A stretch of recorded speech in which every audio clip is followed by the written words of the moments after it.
Ano nga ba ang OBE? Legit or scam? Siguro isa ka sa mga na-curious kung bakit ka nandito ngayon kasi gusto mong malaman kung legit ba talaga ang OBE or kung meron ba talagang kumikita dito. So tapusin mo tong video na to kasi pag-usapan natin yan dito. So ano nga ba ang OBE? Ang OBE stands for Online Business Academy. From the word itself, online business. Hindi po ito work.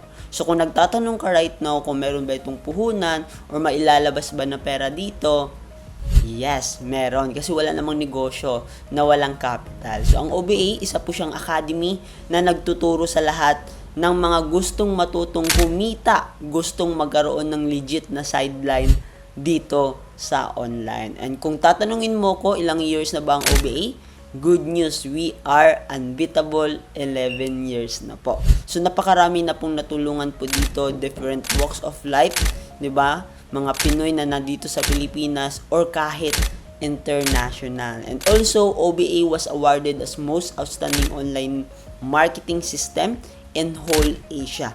And nasama po siya sa first ASEAN Sterling Awards.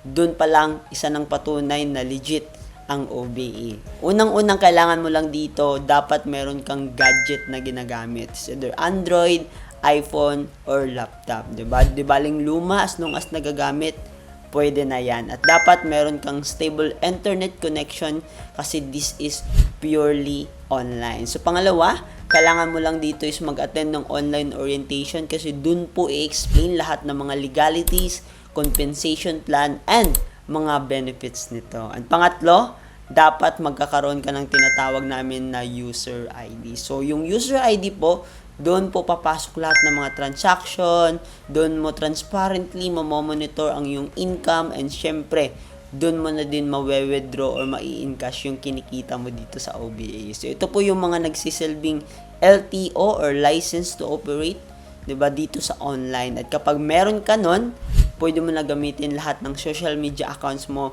para gawing pagkakitaan using our system. So take note, hindi mo kailangan magbenta-benta dito or kung ano mang produkto, 'di ba? Hindi mo kailangan magkota-kota, 'di ba? Kasi hindi naman ito work, 'di ba? So hindi naman din ito drop shipping.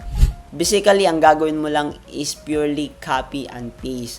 Gamit ang sistema ng copy and earn ng Online Business Academy, magre-reply ka lang ng mga inquiries local and international. Kaya kung ikaw isang OFW, empleyado, full-time mom, may negosyo ka, sari-sari store, senior citizen, 'di ba, retired ka or naghahanap ka ng legit na sideline dito sa online at gusto mong magkaroon ng extra income kahit nasa bahay ka lang, pwede mo itong gawin ang OBA. And gagawin mo lang, i-like mo tong video na to, mag-comment, mag-how, and i-share na din at i-follow mo ko. Message me directly. See you in my inbox. God bless.